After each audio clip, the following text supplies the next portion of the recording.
Welcome to the Accounting Arc Podcast, where analysis, reaction, and comedy collide to tackle the big topics from the world of accounting and beyond. Join our trio of transformation agents as they discuss the hottest topics in and out of the profession, from breaking down industry trends, to reacting to everyday events, to uncovering the hidden humor in numbers. With wisdom, insight, and a dash of levity, they're proving that accounting isn't just about the numbers. It's about life. Because after all, accounting is in everything. The Accounting Arc Podcast starts now.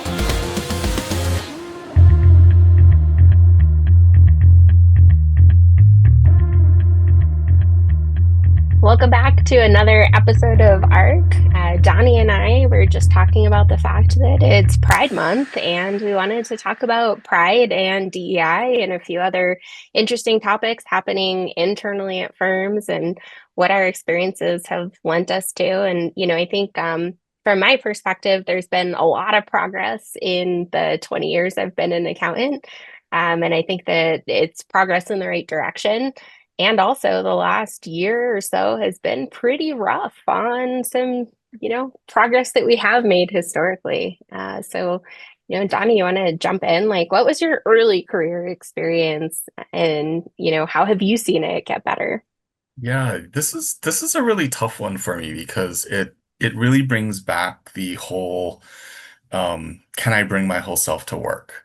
That I think and I don't think that's just a LGBT thing. There was actually some research that I saw that was I think it was Black women was really the focus on that one or and how their performance and this was now I'm trying to remember which school it was. It's one of those like if I mention the school, you're going to know the school type of thing. Yeah. So high quality research around the limitation they felt was like they couldn't bring their whole self to work as well, and that was limiting their performance and capabilities. So and I've actually for the longest time have purposely not been out in the profession because I felt like that would actually close some doors. It might deter some clients. And then as someone that does a lot of public speaking, it might deter people from having me speak purely Yeah. for because of the association. And that's a really hard feeling. But I think there's historical context to that, right? I think unfortunately, when we look at the way that queer people have been treated in society, right, there's definite precedent for being excluded or being, you know, I guess discriminated against in certain ways. But particularly when you start looking at anything around money, there was a I guess, campaign or propaganda or belief system that happened way back, effectively saying that anyone that was queer was unclean and capable of touching money or dealing with finances, and it was not safe, right? And that propaganda led to people being completely fired from our industry and not accepted and not even being capable of getting CPA licenses at certain points. And historically speaking, there was a lot of pushing queer people out of the industry purposefully, right? And I think in the last 20, 30 years, there's been a reversal of that and an understanding that that was all BS and absolute, religious propaganda that got brought into society in a way that made no sense. And then all that research came out showing diversity of thought is really important and people coming from different backgrounds is really important.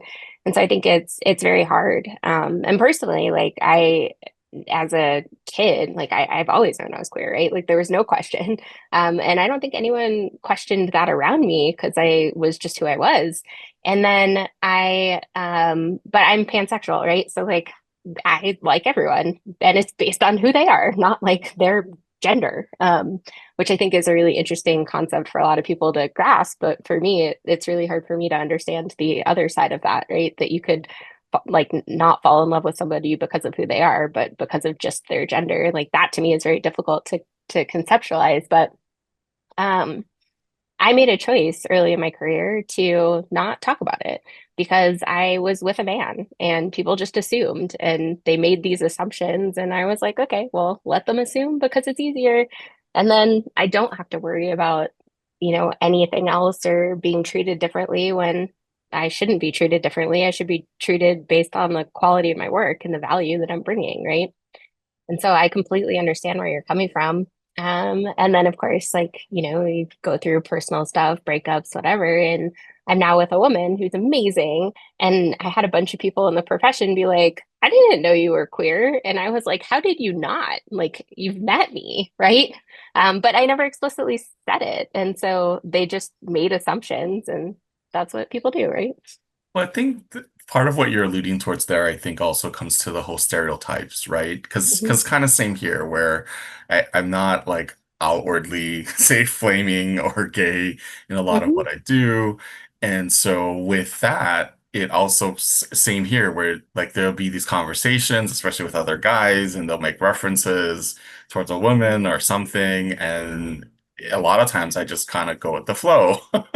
Or they'll ask about a girlfriend or a wife or Hmm. something, or usually they'll ask about family, and a lot of times, even if I'm dating someone, my answer is like, oh no, single, because then you don't, otherwise you end up this whole other thing where you have to start to Hmm. explain, or it becomes awkward, and you just don't know how people are going to react. So there's Yep. definitely that whole piece to it.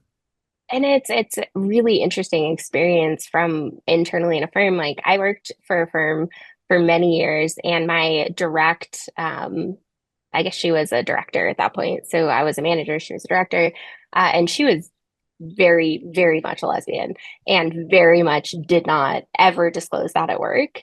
And because I could tell, and because of who I am, she felt threatened by me and purposefully was like harder on me at work and like very clearly put up boundaries with me that she didn't with anybody else on the team. And at one point, like I sat down with her and I was like, look, I genuinely like you as a person. I have nothing against you, but I feel like there's something, where you're harder on me, you're like snappy with me, you're difficult with me when you're not with anyone else on the team. And I'd like to clear the air and figure out what's going on.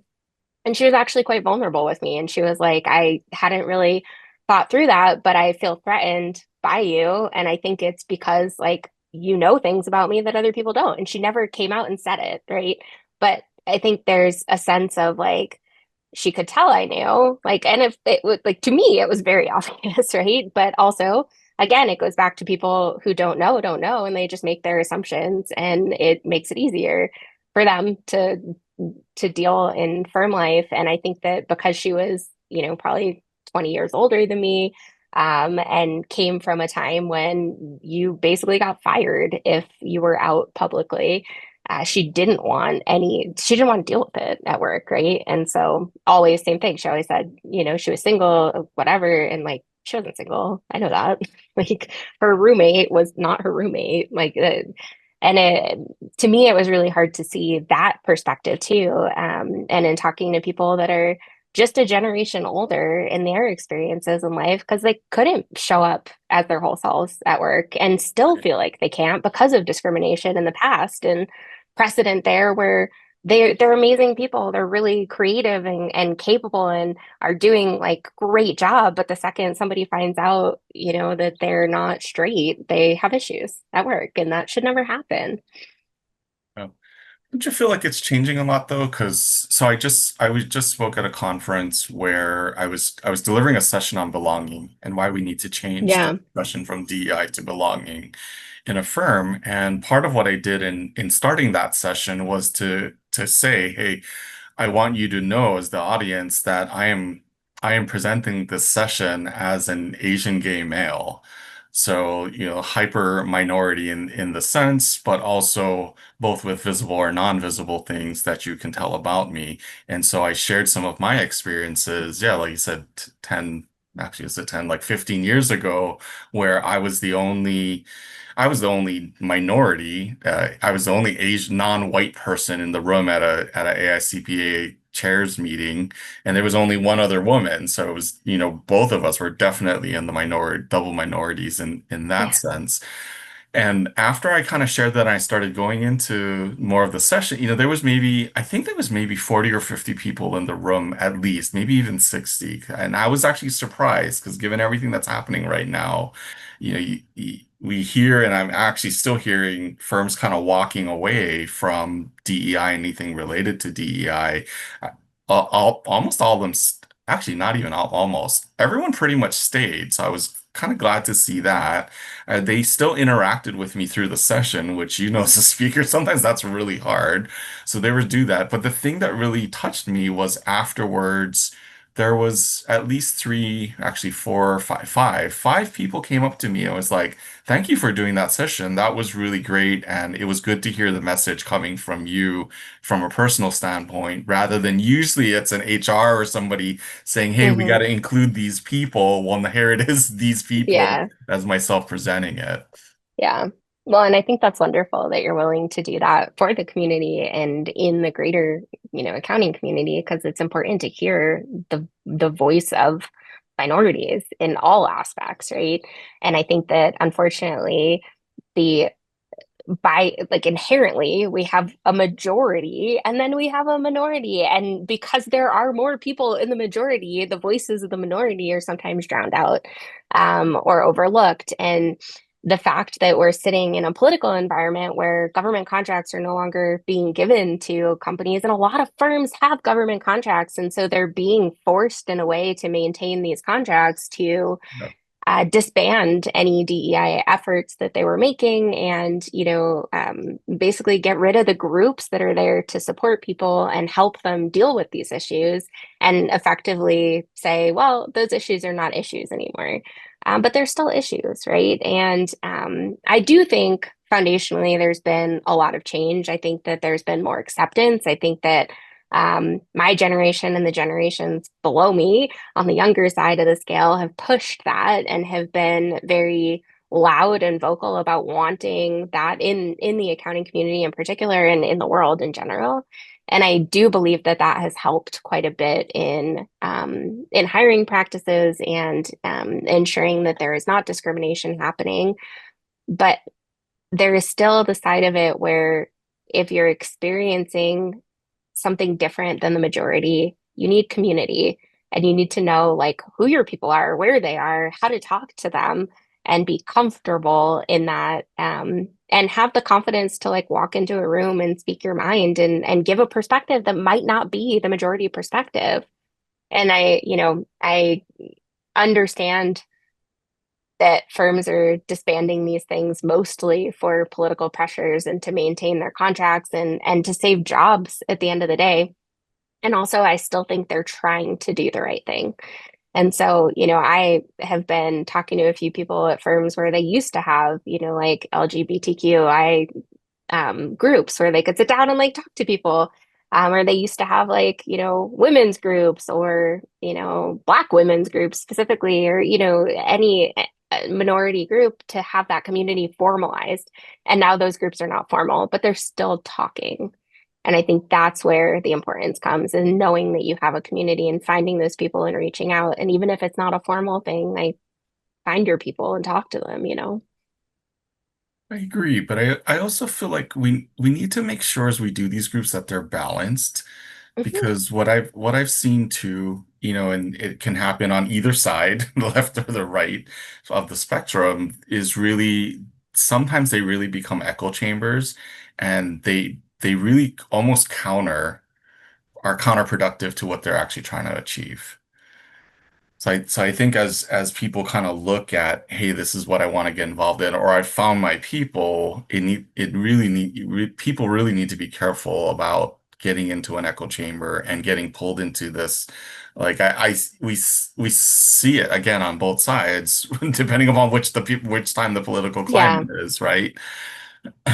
Well, and I think that's human nature, right? If you find like-minded people, you validate things that may or may not be valid. But I think that comes down to individuals being capable of questioning and bringing in perspective and being understanding that there is more than one perspective and there is validity in all feelings and all reactions and finding a way to work together to accomplish bigger things, right? And when I say that, I mean like, well, the reason a lot of these groups formed in the first place was to ensure that people weren't being pushed out because of their differences, right? And people were being hired despite not looking the same or acting the same. And so, I think that there's a lot that happens on that front. And like, I mean, I can tell you, showing up as your full self at work is so important to having a good, happy life and being authentic in the world. And not having that opportunity for whatever reason is horrible. And it's awful. Like, it's not fun to have to put on a mask every day and show up and pretend, right, to be something you're not so that you can be successful. And, that happens in lots of ways. Like, I worked at a firm once where almost everybody there was extremely right-wing conservative. And I am extremely liberal when it comes to social policy. And I did not agree with anything they were saying, and I couldn't vocalize it, right? Like, I couldn't talk about that because I knew if I did, they wouldn't like me. And if they didn't like me, they wouldn't promote me, and I wanted to be promoted, right? And so, I didn't talk about that. I also worked at a firm one time that was a very like evangelical Christian firm, and I am Jewish and also like mostly agnostic, sometimes atheist, depending on where I'm feeling in those moments. But culturally, I'm Jewish and have no affiliation to Christianity. Um, and I was scared to ask for like the high holy days of Judaism off. Like it was Rosh Hashanah and there were deadlines coming up, and I'm like, I don't think I can go to temple with my mom this year because if I do, they'll know I'm Jewish, and then I think it'll be a problem, right? And that's also a problem, right? And so I think, there's discrimination that happens at lots of levels and there's fear. But I am hopeful at this point in time in our greater community that if you are queer, you can show up authentically at work and not have to go through the things that Donnie and I did and not showing up authentically. And I hope we've paved the way for that to be true. At least that's my Yeah. hope. I think there's still a lot of work to do. I want to talk a little bit of what you just described, though, because that's been one of the things that I've struggled with. And in this research that we've done, that the center has done around DEI, is we've looked and we found these examples of right-wing firms, um, firms with a particular, bent, religious or otherwise, whatever it might be. And I think my question to you would be, why would you, knowing who you were, because you said you knew who you were from an early age, why would Hmm. you actually subject yourself to working somewhere like that? So I didn't know going in. Like, it wasn't that the firm itself had that, it was the team I was on in the office I was in. And I had no idea going into that situation that that's what that was. And I very quickly learned that. And I didn't stay there very long. But there were aspects of the work that I really enjoyed. Like, they had Mhm. great clients, they had wonderful infrastructure, really great training and development, good benefits. I liked the people I worked with a lot. Clearly had very different viewpoints from a lot of them, but that didn't mean that I didn't enjoy them as people and like them, and learn a lot from them. So it's, there's a lot of factors I think that go into workplace. And if I could go back in time and tell myself, like, here are 5 interview questions to ask, you should probably ask them, um, it would have been helpful, right? Like, in the interview to flip it and say, hey, answer these questions for me so I know more about your culture and who the people are here and what you value. But I didn't know. I was young. Like, I didn't know to ask those questions, and I didn't know how to figure out the, team I was going on to either before I did. Um, but in retrospect, I still value that experience, and I think that I learned a lot from it. And I do think that after a couple years, I found the confidence to not necessarily be completely 100% authentic, but to not just agree to agree, you know? And I think people realized that maybe I had a different viewpoint. I definitely wasn't engaged in a lot of conversations around politics or policy or things after that, but I also don't feel like I was held back. So I think my fears led me to be less open than I could have been. And I do think that they were good people trying to do the right thing. So there's a lot of balance in there as well. Right. But I think the key there, because I've always been puzzled by the whole I want to work here, so I'm going to force this company to accept, to change their beliefs and their culture to accept who I am, Right. compared to your advice, which I completely agree with, which is you should filter out and make sure that if you have things that are very important, especially to you as an individual, Hmm. that you are making sure that the company you're going to work for or firm that you're going to work for actually also share those values, because Yeah. that's what I'm hearing too anecdotally, and I don't have I actually want to do the research to go and kind of validate this, but we've been hearing that this next generation does still care about these things, even if it's getting DEI is getting squashed, at the national conversation, and that they're asking. And so I'm hearing anecdotally that firms that are stopping their programs are basically the recruiters are basically having to say when students ask, no comment, which Hmm. is very telling in and of itself also.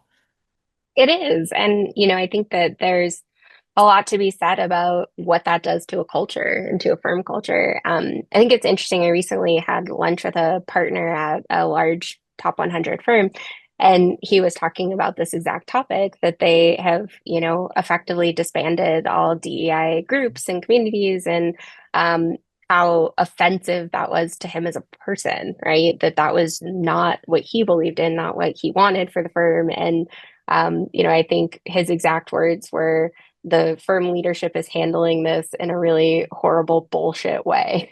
And, and at the same time, he has influence over his group. Like, he is a partner, he has influence in the office he's in, and he's using it, right?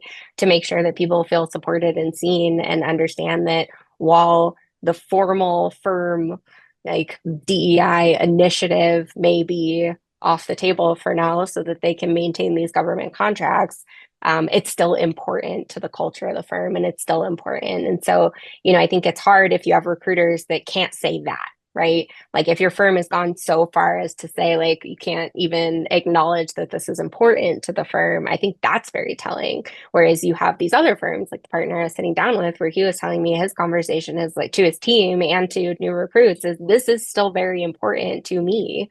This is still very important in our office and in our culture. And this is the reason why the firm has pushed this aside. And it's honestly for the one reason of maintaining these contracts so that we don't have to fire people. And most people are understanding of that. And I think it's a problem with our government, right? Like, I think that is an absolute foundational issue where, there's reverse discrimination cases getting through. And and some of that absolutely is valid, and people can be discriminated against for many, many reasons. I don't want to say that that can't be true. I do want to say that it is very difficult when you have a minority voice in a multitude of different avenues, and that perspective is not being heard because it is just drowned out and washed away by the majority voices. And I think that it's important for people, especially people in the queer community and Pride Month, to be vocal and to find the confidence to show up authentically, and to understand that even if the firm you're at today is not the one that's going to support you because of this, there are firms out there. Like, I would 100% anyone that tells me they've had a bad experience and need help finding a job, and as a queer person, like, reach out to me on LinkedIn. I will 5,000% help you in any way I can, because I think it's so important that that you be heard and understand that there's a place for you where you can be authentic and you can have a good experience and not have to deal with all the bullshit. Completely agree, completely agree. So I'm curious for a different perspective from you. So I recently was approached with an opportunity to do some work in the UAE. And so it's a great opportunity. It's right up my line, in my expertise. And I'm probably one of the few that could really drive something really meaningful for this. Yeah. But when I researched it, basically being gay there is illegal. Yep. And so everything you'd be doing is flying under the radar. And Hmm. so I ended up kind of going back to the person. I said, thanks for thinking of me, but I was looking at it and I don't think I can help because of their social policy. Hmm. And it was interesting because the person came back to me and said, well, but I want you to know, I know a lot of gay people there that are very happy and they're living there and they're Hmm. prospering, and so it's interesting to have that come back. And I kind of left it there. I'm not going to argue back and forth, but I'm curious for Yeah. your thoughts. What would you do in that situation?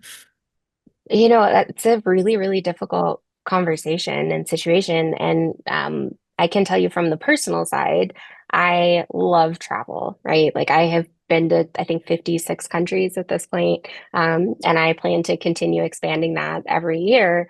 And one of the things I have learned through all of the personal travel, and I know you have traveled the world just as much, if not more, is that you kind of have to accept different cultures for where they're at, right?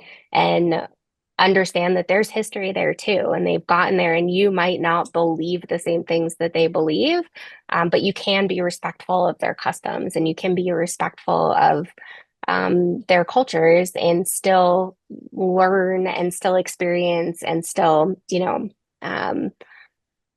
find ways to find beauty in it, right? And even if it doesn't believe you should have a life, right? Like, and that is the difficulty part for me is like there are places where it's illegal to be Jewish, right? There are places that I can't travel because I'm a woman, right? Alone.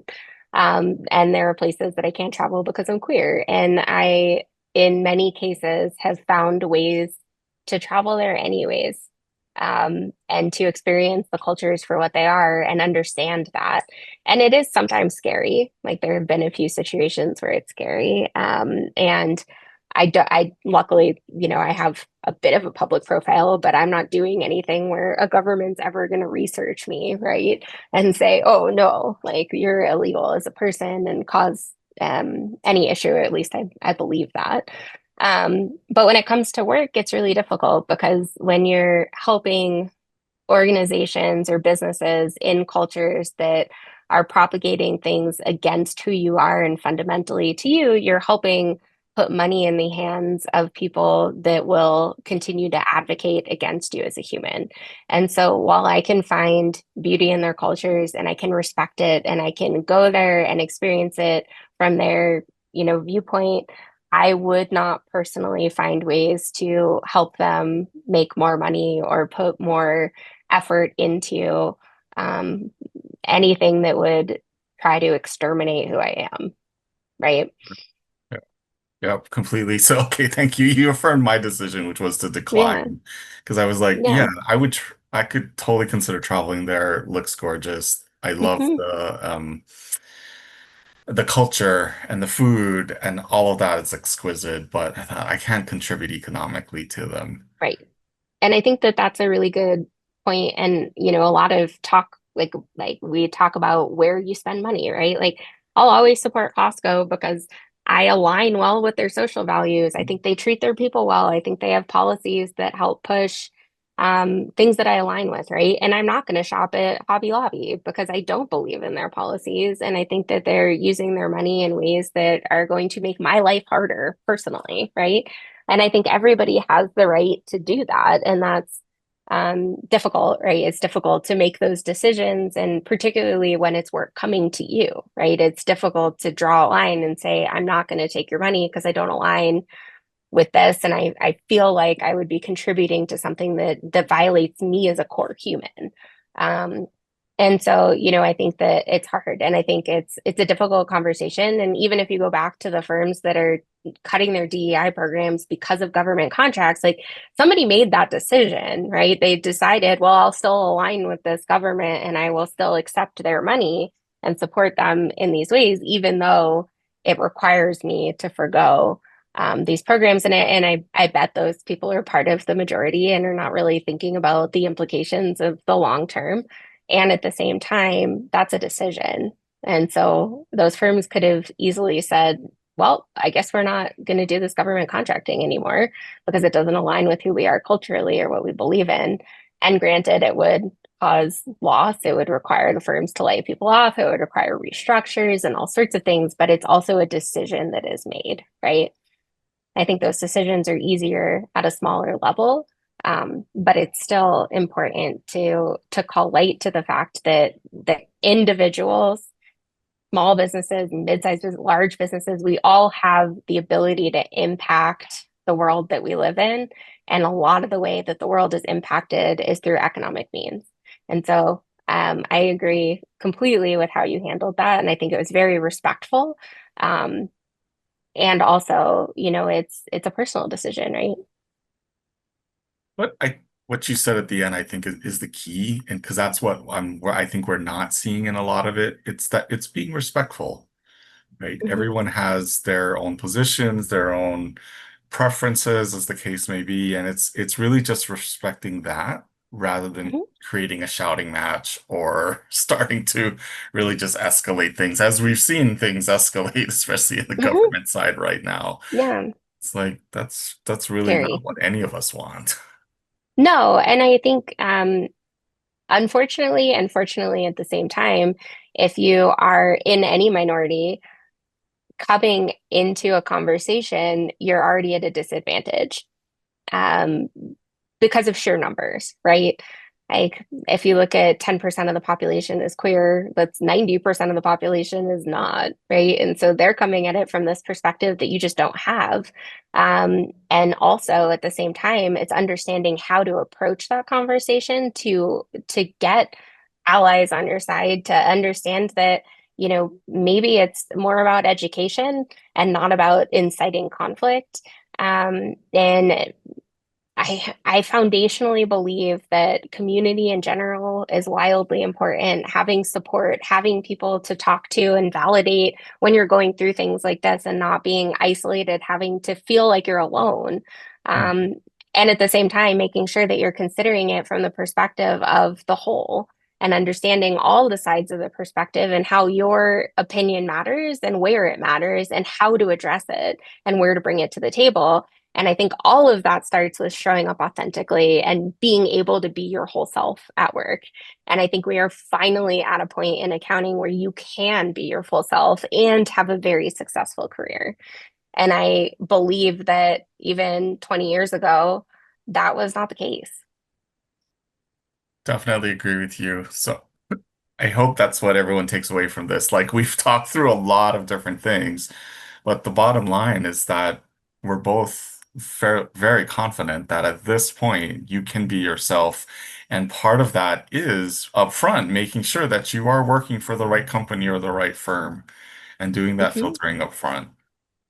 Yeah, and finding your own confidence to be authentic because it is difficult and it's especially difficult at a time like right now. Like I know a few of my trans friends are having significant issues at work and being harassed in ways that are unacceptable and worried that there will be no protections for them, right? Like if even if they brought something to HR, is it going to go anywhere, or if they ended up suing because something really awful happens, will that even go to the courts and protect them in any way, shape, or form?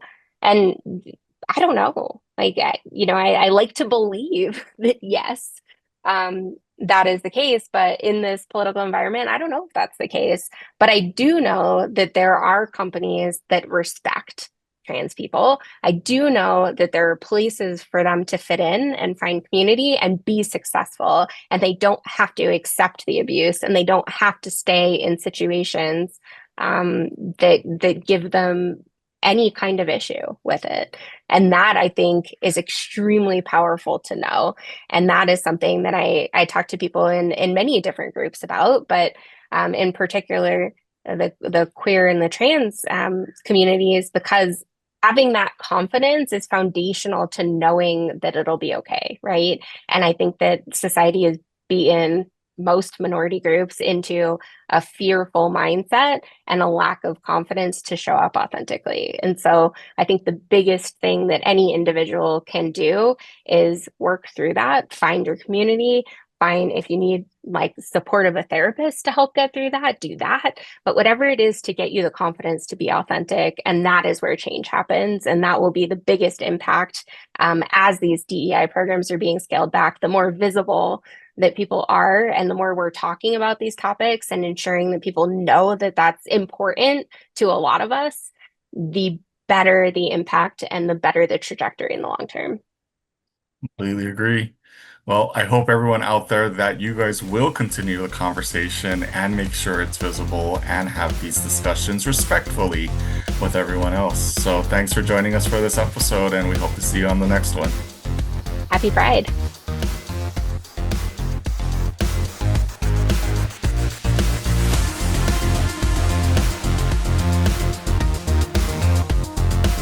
The Center for Accounting Transformation provides business professionals with a network for utilizing innovations that are ready for adoption, the training and resources necessary to apply those innovations, and an opportunity to engage the talent and community needed to further the pursuit of innovative accounting practices that drive responsible and mindful business performance. Find out more at our website, www.improvetheworld.net. And if you're interested in sharing your own transformation stories, please contact us there.